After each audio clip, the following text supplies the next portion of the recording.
Et, Et attendez, c'est et parti. c'est bon. Rebonjour. Rebonjour à tous. On a un nouveau venu et ça m'intéresse énormément parce que c'est le directeur de la publication François. Merci Xavier Hazelberg. Parce que l'information, on est au cœur de ça. Je pense qu'on a tous une vraie réflexion à faire comment sortir de cette désinformation parce que là, je pense qu'on est vraiment au cœur de la désinformation par ces grands médias. Comment as-tu perçu ou reçu ce documentaire de 90 minutes qui était fait sur Hot Dub, mais pas seulement? Bah écoute, merci Pierre de m'avoir invité à ce live.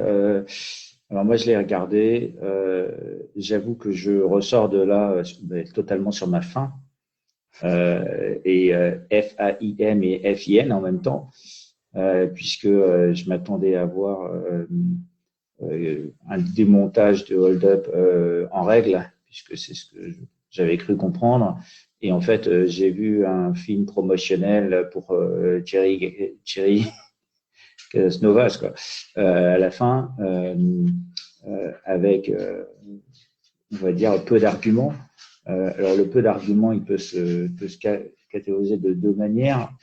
C'est qu'il n'y a rien de nouveau. Et le deuxièmement, c'est que si jamais on doit attaquer la Covid avec deux médecins qui sont Karine Lacombe et Axel Kahn, ça fait pas très crédible, quoi. Donc, ça amène pas ça pose question de où sont tous les no fake med qui sont virulents sur les réseaux sociaux, puisque ceux qui pourraient, on va dire, détenir le savoir en tant que médecin ou être virulents en termes de communication n'étaient pas présents. C'est, on va dire, la première question. La deuxième question, c'est que quand on regarde les personnes qui sont venues on va dire, commenter la situation de la crise, leur degré de crédibilité, il est proche de zéro aussi. On est resté entre Français, on n'est pas allé voir ce qui se passe à l'étranger et la perception de ce qui peut s'y passer. Il n'y a rien eu comme analyse juridique sur la gestion de la crise. On est resté dans un microcosme qu'on a vu dans les 12 derniers mois, c'est-à-dire des arguments d'autorité qui sont délivrés par les uns sans aucune preuve. Et comme je dis souvent, en science, la charge de la preuve, elle incombe à ceux qui édictent une assertion et que ici, je n'ai vu aucune preuve fondamentale. Voilà ce que je peux dire. Merci. Louis, je voulais qu'on échangeait là tout à l'heure pendant qu'on essayait de rejoindre tout le monde. Quel est l'enjeu concernant l'information à donner et à recevoir? Ouais, l'information qu'on donne et qu'on reçoit, elle structure un nous, elle structure un groupe social en fait. Elle raconte une histoire dans laquelle on croit. En Afrique, par exemple, ce sont les griots qui racontent l'histoire. Et on est tous d'accord que Sundiata Keita était un héros, etc. Et donc ça structure une partie de l'inconscient collectif du continent africain, par exemple, dans une culture plutôt orale, dans les cultures traditionnelles. Et je crois qu'on est revenu à une culture orale. Normalement, notre tradition, elle est écrite dans l'Occident français, quoi. Et voilà. Et là, on revient à une culture orale et qui est extrêmement labile parce que justement, tout le monde n'entonne pas la même chanson. Tous les griots ne racontent pas la même histoire. Et là, les gens qu'on a mis en charge d'être des griots, ils racontent pas une histoire de héros, ils racontent qu'une histoire de peur, ils racontent qu'une histoire de qui est l'ennemi. Comme si dire qui est l'ennemi permettait de structurer le groupe. Donc l'ennemi c'est Pierre, l'ennemi c'est Soral, l'ennemi c'est Dieudonné, l'ennemi c'est je sais pas qui. En mettant tout ça là, c'est des ennemis et donc ça nous permet de rester bien entre nous quoi. Mais ça c'est une société qui va mal en fait, qui est déjà en train de s'effilocher de tous les côtés et qui se tient plus ensemble. Et ça c'est pas nouveau du Covid, c'était déjà là avant. On savait déjà que la France elle était ingouvernable. On savait déjà que les communautarismes juxtaposés commençaient à s'installer, mais qu'il y avait plus de récits communs qui nous tenaient en place. Et en sociologie, on dit que pour tenir une société ensemble, on a d'un côté ce qu'on appelle les protensions collectives positives. C'est un terme compliqué pour dire les aspirations communes positives. Quel est notre rêve commun, notre idéal qui nous pousse ensemble? Alors l'idéal, il y avait l'idéal des Lumières, l'idéal catholique, il y avait l'idéal marxiste, si tu veux, il y avait l'idéal voilà de la République. Mais là, il n'y a plus rien en fait, parce que c'est plus nous qui avons créé l'idéal. C'est des marchands qui nous le vendent, qui nous dit l'idéal de votre vie pour tenir ensemble, c'est d'être dans le marché mondialisé néolibéral, à avoir des iPhones, des iPads, un week-end je sais pas où. Mais par contre, vous devez jouer avec nos règles. Vous êtes vacciné, vous avez un pass, vous avez je sais pas quoi, parce que c'est nos règles, c'est pas les vôtres. Ah, en fait, ils sont en train de construire la société qu'ils veulent. Et de l'autre côté, normalement, pour tenir une société, il y a ce qu'on appelle les prétentions collectives négatives. Pareil, c'est un mot compliqué pour dire tous les interdits qu'on se donne, les carcans, les barrières, les trucs qu'on ne doit pas dépasser, les lignes rouges à pas franchir. Bah aujourd'hui, il n'y a plus d'idéal commun positif, donc il reste que l'idéal commun négatif et qui se raidit, qui se tend. Et c'est ça le totalitarisme. Il n'y a jamais autant de totalitarisme que quand c'est en train de partir en couille et en bivrine. Parce que les pouvoirs essayent de tenir ce qui est intenable. Et donc, ils savaient déjà que c'était intenable. Et quelque part, c'est juste cette histoire de gilet jaune. C'était un premier symptôme. Et là, dans le Covid, ça devient complètement intenable. Parce que l'histoire qu'on veut raconter, c'est une histoire à l'évidence fausse, quoi. Et elle est tenue par des fanatiques, des censeurs, en fait, une sorte d'inquisition. Et si on prend dans l'histoire aussi, c'est au moment où le catholicisme, j'ai rien contre le catholicisme, hein, je veux pas marbrer des gens ni rien, voilà, mais juste c'est historique. Si on prend le moment où il y a des hérésies, c'est-à-dire où le dogme est questionné, c'est-à-dire les hérésies, c'est un questionnement du dogme, hein. C'est on dit on n'est pas tout à fait d'accord sur la place de ci ou ça. Et ben c'est là qu'apparaît l'Inquisition, parce qu'elle dit ça c'est dangereux. Et effectivement, quand on parle de ce qu'on dit nous tous là, on dit c'est dangereux ce que vous dites. Mais pourquoi c'est dangereux? Ouais, c'est dangereux pour le groupe social, il risquerait d'exploser, mais il a déjà explosé. Et donc, ce qu'on raconte nous, de dire le vrai, de dire la réalité, pour essayer de restructurer un groupe autour, ben en fait, c'est dangereux parce que ça ferait que le groupe qui s'est structuré autour d'une illusion, d'une bulle d'imaginaire collective complètement délirante, du genre on va tous mourir à cause du Covid, du genre le gouvernement a fait ce qu'il pouvait, etc. Ce sont des conneries, quoi. Et ben, c'est dangereux. Voilà. Qu'est-ce qu'on pourrait faire pour avancer et lutter contre ça? Ou est-ce qu'il y a une optique, il y a une option à prendre dès maintenant? Je ne sais pas, que ce soit Christian, si tu veux réagir au propos de Louis ou David ou Xavier. Hein, honnêtement, je suis pas sûr qu'il faille réagir forcément publiquement à ce film qui est nul, parce que qui nous aura fait plutôt plus de publicité. Mais je ne sais pas ce qu'en pensent les autres, mais… Non, moi, à titre personnel, moi, ce qui m'a quand même effrayé, c'est de voir qu'il n'y avait rien. C'est-à-dire que je m'attendais à ce qu'il y ait des informations. La part de journalistes attend qu'ils aient creusé qu'il y avait quand même pas mal d'informations à creuser sur l'origine du virus, sur le scandale du Lancet, le scandale du Remdesivir. Il n'y avait rien, quoi. Il y avait juste de dire, ah ben non, le gouvernement, il s'est trompé parce qu'il avait, malheureusement, il s'est trompé sur les masques parce que franchement, la première fois, il était confronté à une grave crise. Hein. Oh, là, le H1N1, c'était en 2009, c'était la répétition générale. Il y a eu le rapport du Sénat, je pense qu'il n'avait pas lu ce rapport. Non, c'était pas. Et c'est impressionnant de voir comment le discours qui nous a été proposé, non étayé, était. Moi, ça m'a surpris. Moi, je m'attendais à avoir vraiment des informations, à avoir vraiment de vraies informations. À part dire que tout ce qu'on a raconté, alors qu'on a essayé on a apporté des témoins, des gens valables. Enfin, il y a quand même 2 prix Nobel, une dizaine de professeurs. On a essayé de creuser un petit peu les choses. Et là, je m'attendais vraiment à mieux. Donc maintenant, comment faire pour sortir un petit peu de cette non-information? Moi, c'est ça qui me perturbe le plus, parce que ces gens-là ont les moyens de le faire. Moi, je n'ai pas les moyens. J'ai fait ça comme un… Vas-y, dis-moi, Xavier. Est-ce que je peux revenir juste un petit peu sur divers éléments? Parce que si jamais on essaye de vraiment bien analyser ce que ce film essaye de faire sans aller trop loin, pour moi, il y a le vrai premier point, c'est une forme de stratégie de distraction qui est utilisée. C'est-à-dire qu'on utilise à la fois le mot complotiste, à la fois le film hold-up pour essayer de se distraire de la réalité de la gestion de la crise, de la réalité des vrais problèmes. Donc, les problèmes que l'on n'aborde pas sont la gestion de la crise, les conséquences économiques, les conséquences humaines. Donc, on reste à un niveau qui est excessivement basique, avec une stratégie, somme toute, assez simple dans ce qu'on pourrait attendre à un moment comme ça. On s'attendrait à quelque chose de bien plus profond, mais c'est de la distraction. Le deuxième chose qu'on fait, c'est j'ai l'impression qu'on crée des problèmes pour apporter des solutions plus tard. Donc, on dit, bah, tiens, voilà, ces gens-là sont un problème, Eh bien, on va peut-être faire une censure, on va peut-être utiliser les réseaux sociaux pour affecter. Donc, on utilise ça comme étant une justification à des actions futures. Je ne sais pas lesquelles, hein. Ça Je reste suis à réfléchir. d'accord. Ouais. D'accord? Ouais. Le troisième point qui me paraît, c'est que quelque part, on essaye d'utiliser une forme de stratégie de dégradation, c'est-à-dire que tout va mal plutôt que de regarder ce qui peut aller bien. Le prochain point, c'est que il y a une forme d'éléments différés, parce que tout ça, ça vient après pas mal de choses. À aucun moment le film n'aborde les problèmes de la vaccination ou les problèmes qu'on vit au jour le jour. C'est-à-dire, on a l'impression de parler des choses qui sont passées il y a 5 ans, il y a 3 ans, il y a quelques mois.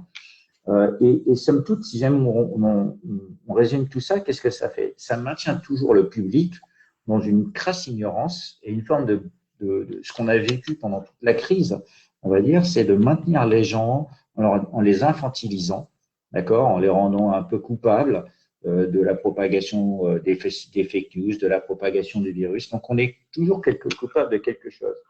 Et il y a une autre chose qui m'a choqué, c'est que quand j'entends les journalistes, j'ai l'impression que, enfin, je ne sais pas si jamais vous les avez rencontrés, mais moi, il n'y a aucune de ces personnes que je n'ai rencontrées à titre personnel, et j'ai l'impression qu'ils ont le sentiment de nous connaître mieux, d'accord, que nous-mêmes nous nous connaissons nous-mêmes. Donc, moi, j'ai rencontré Pierre, je t'ai rencontré, David, je ne l'ai jamais, si je crois que j'ai rencontré peut-être une fois, mais en tout cas, Louis et Christian, je les connais.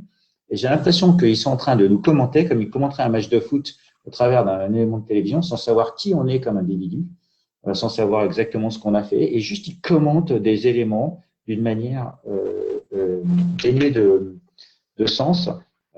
Et je trouve que c'est très pernicieux. C'est pour ça que, comme dit Christian, c'est assez vide.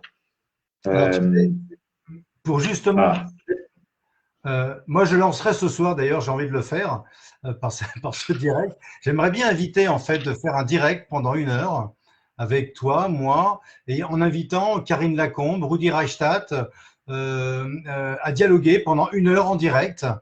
Comme ça, c'est créer un échange avec peut-être, pourquoi pas, le réalisateur de ce documentaire, un réalisateur, médecin Karine Lacombe, un journaliste, et pendant 1 heure, on se retrouve pour faire un direct Facebook, et comme ça, on échange. Tu serais partant, Xavier? C'est une idée comme ça? Parce que je suis partant pour tout échange. Parce que je pars du principe que dans notre société, ce qui manque le plus, c'est le débat. D'accord? On a le droit de pas être d'accord, on a le droit on a le droit de dire des bêtises, on a le droit de se tromper. Et je pense qu'en France, moi qui ai la chance de vivre dans beaucoup de pays à l'étranger, on n'a pas la culture de l'échec et on a la culture du non-échec, c'est-à-dire que l'échec, on le bannit de nos modes sociétales, alors que quand on est en milieu anglo-saxon, on a plutôt tendance à nous poser la question de là où on a eu un échec, de manière à comprendre comment on a réagi vis-à-vis de ces situations-là. Et là, j'ai l'impression que personne n'est capable de se dire si on avait fauté. Par contre, on est capable de nous poser la question est-ce que vous n'êtes pas trompé dans vos analyses? Et c'est ça qui démontre, comme Louis disait tout à l'heure, en fait, les éléments positifs et les éléments négatifs. Et moi, je suis d'accord pour le débat. Eh ben, on y va. Je l'encourage. On va lancer l'invitation à Rudi Reichstadt, je ne sais pas, Karine Lacombe. Qu'est-ce que tu en penses, David? On pourrait comme ça faire une table ronde en direct, bien sûr, pendant 1 heure dans un lieu, voilà. Puis au moins comme ça, les éléments sont dits, quoi, et les informations sont échangées. C'est très important parce que, comme le dit Louis, comme tout le monde le dit, en fait, tous les observateurs sont assez d'accord. Le monde qui est devant nous, qui semble se construire devant nous, il y a peu de gens qui y trouvent du bonheur. C'est un monde d'ailleurs dans lequel la nature en tant que telle a disparu. Tu parlais tout à l'heure, Pierre, de solutions. J'ai suivi quelques interventions de Louis sur la permaculture, par exemple. On a l'impression de voir, et peut-être nous aussi, par certaines mesures, des personnes hors sol. c'est-à-dire sans racines, c'est-à-dire vraiment comment dire, des mono-organismes avec au final un bulbon terrible dans le haut, mais qui ne tiennent pas sur leurs pieds. Il y a une propension forte à se reconnecter, hein, c'est assez certain. Hein. D'ailleurs, dans le délire scientiste, dans comment dire, cette santé, on va dire pas artificielle, mais extrêmement chloroformée dans le sens industriel, on ne se retrouve pas en fait, on n'arrive pas à se retrouver et on crée des chimères et on va les critiquer. Moi, ce qui m'a paru extrêmement étonnant dans le reportage de ce soir, c'est que nous avions affaire à des gens qui rêvent, je pense à cette jeune génération, d'exister dans leur représentation sur les réseaux sociaux, avoir des chaînes YouTube par exemple qui sont extrêmement fournies en individus et en suiveurs, en followers. Et au final, ils ont énormément critiqué les réseaux sociaux. Ils ont énormément critiqué l'algorithme de YouTube qui génère du succès pour Casas Novas, par exemple. Mais ils sont jaloux de quoi? Ils sont jaloux de sa connexion à la nature, ils sont jaloux du succès de sa chaîne YouTube, ils sont jaloux du fait qu'il arrive à vendre comment dire, son producteur de jus là, à 200 € et il touche une petite un petit émolument à chaque fois qu'il le vend, mais c'est le modèle que ces ultralibéraux nous proposent sans arrêt. Des chaînes YouTube avec des millions de téléspectateurs, des business models qui s'imposent à travers la chaîne YouTube, et donc on ne peut pas être autant schizophrénique. Il y a un problème de schizophrénie, il y a un problème de positionnement, et ce problème de positionnement, c'est un problème d'enracinement, c'est un problème, je sais pas, c'est les urbains contre les ruraux, c'est des sociétés qui sont devenues trop artificielles, où on a vraiment perdu les repères de la douleur, peut-être même, hein, la douleur au travail. Et je pense qu'il faut mixer, il faut mixer en fait. Il faut faire des stages dans des exploitations agricoles. Alors j'ai vu que l'un des tenants de ce système qui s'appelle Xavier, enfin pas Xavier Niel, mais Signiel, c'est son prénom, j'oublie, voulait créer une école d'agriculteurs. C'est une bonne chose en fait, c'est vraiment une bonne chose, et qui ramène avec lui finalement tous ceux qui ont besoin de retrouver une douleur quasi physique en fait, une douleur de l'effort, une douleur de la concrétisation, et je pense que ouais, on est face à une société qui se délite, et qu'il y ait des personnes, et peut-être même simples, qui se posent la question de cette société, qui s'y sentent vraiment très mal à l'aise. C'est un sujet qui devrait nous réunir en débat autour de la table pour poser les choses. Surtout, voilà, tu parlais de Rudi Randstadt et puis Tristan Mendès France, sans doute des mecs très brillants aussi, intelligents, et ils ne doivent pas nous considérer avec dédain comme des complotistes. Enfin, moi, la Terre plate. Tristan Mendès France, je ne le connaissais pas, mais Tristan Mendès France, c'est un gars qui m'attaque régulièrement sur les réseaux sociaux. Hein. Ouais, c'est très bien. On va lui demander de débattre. On va lui proposer de débattre avec nous, et puis on verra bien ça la réponse, que ce soit Rudy. Parce que comme mon livre sort dans 3 semaines, je m'étais engagé auprès d'Albin Michel à pas paraître dans les médias d'ici la sortie de mon livre. C'est juste une petite réserve que j'ai. D'accord. Bah, écoute, en tout cas, mais on l'invite dans un champ, hein. On l'invite à planter et à réfléchir à la meilleure progression, de faire pousser des carottes dans une polyculture. Voilà, ça ce serait intéressant. Et là, on pourrait discuter d'autres choses que un débat stérile aussi, parce que ce débat sera stérile. Il va positionner sa position, on va positionner la nôtre, et on n'aura pas de destin commun. Donc ça sert à rien finalement. Et fondamentalement, je ne pense pas que ce garçon soit tordu. Enfin, je ne l'imagine pas. Et s'il l'est, c'est terrible qu'il se positionne face à des gens qui sont des gens de bonne volonté. C'est tout. C'est tout. Ouais, moi je rebondis sur ce que tu dis, David. Je pense qu'il y a quelque chose qui est très important, c'est d'être en lien, en fait, de pas casser le lien. Alors, ces réseaux sociaux, cette façon de communiquer par Twitter, en fait, est extrêmement agressive. Elle considère l'autre comme vraiment dans rationalité instrumentale, quoi. C'est-à-dire comme un objet, pas vraiment comme une vraie personne. Vous avez des gens qui défoulent un torrent de violence interne. Sur Twitter, je pense à certains médecins même en fait qui se roulent dans la fange vraiment en insultant les gens, quoi. Ce qu'ils n'oseraient jamais faire de face, en fait, de visu, ou même dans une discussion comme ça, ensemble sur numérique. Donc je crois que c'est important de revenir à cette discussion, à cette table ronde, à cette invitation, à un repas commun, à une discussion commune, à une parole partagée. Et en plus, le lien, au fond, c'est ce qui va être le plus important pour la plupart des gens, parce qu'ils vont se rendre compte qu'ils préfèrent le lien à la vérité. Aujourd'hui, les no fake med, les fact-checkers, etc., ils préfèrent mentir, préfèrent raconter des choses vraiment en sélectionnant des toutes petites parties, en détricotant le discours des gens pour regarder un tout petit point focal et dire « Ah, regardez, donc il a tort ». Parce que ça leur permet de rester dans une certaine communauté, un certain entre-soi de ceux qui savent, de ceux qui ont la science. Et ils portent une espèce de science complètement fausse au nu, qui n'est pas la vraie science. Hein. La science, c'est le doute, justement. C'est la confrontation des points de vue. C'est justement se nourrir de son erreur pour essayer d'avancer. Non, non, là, la science, pour eux, c'est une certitude. Ils sont certains que l'hydroxychloroquine, ça marche pas. Ils sont certains que l'ivermectine, c'est une connerie. Moi, j'ai pas de certitude, quoi. Et donc, je pense que c'est très, très sain ce que tu proposes. Mais à l'inverse, je vous donnais juste un exemple, c'est qu'on m'a proposé un débat avec quelqu'un qui s'appelle, je me souviens plus très bien son nom, Alexander Samuel. C'est un zététicien, un fact-checker que je connais pas, mais qui effectivement m'insulte sur Internet, me traite de menteur, d'escroc, etc. Ça donne pas très envie d'aller discuter. Mais bon, peut-être qu'il faut dépasser ça, quoi. Et on me propose d'aller discuter sur un média de quelqu'un qui s'appelle Vincent Lapierre et qui est étiqueté d'extrême droite. Et ben, le réflexe du collectif dont je fais partie, quand je mets en cercle stratégie, est-ce qu'on le fait ou pas, c'est on va être étiqueté complotiste, etc. Et ça veut dire que ça marche, leur façon de faire. Parce que même au sein du collectif, ça coupe le lien. Ça fait que je peux pas aller discuter avec Alexander Samuel, alors que moi, je préférerais aller discuter avec lui, au fond.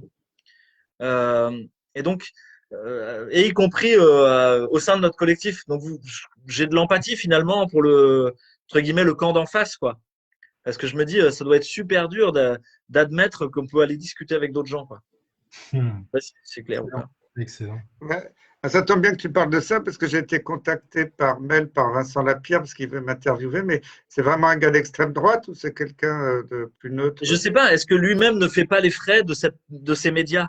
Comme Thierry Casasnovas, moi j'ai discuté une fois avec lui, c'était quelqu'un de plutôt très sympa, avec une vision ouverte des choses, mais dans les médias, voilà, il a l'air d'un gourou, il fait du pognon avec des extracteurs de jus, donc c'est dur de savoir comment se positionner. Je pense qu'il n'y a que la rencontre qui permet de dépasser les étiquettes.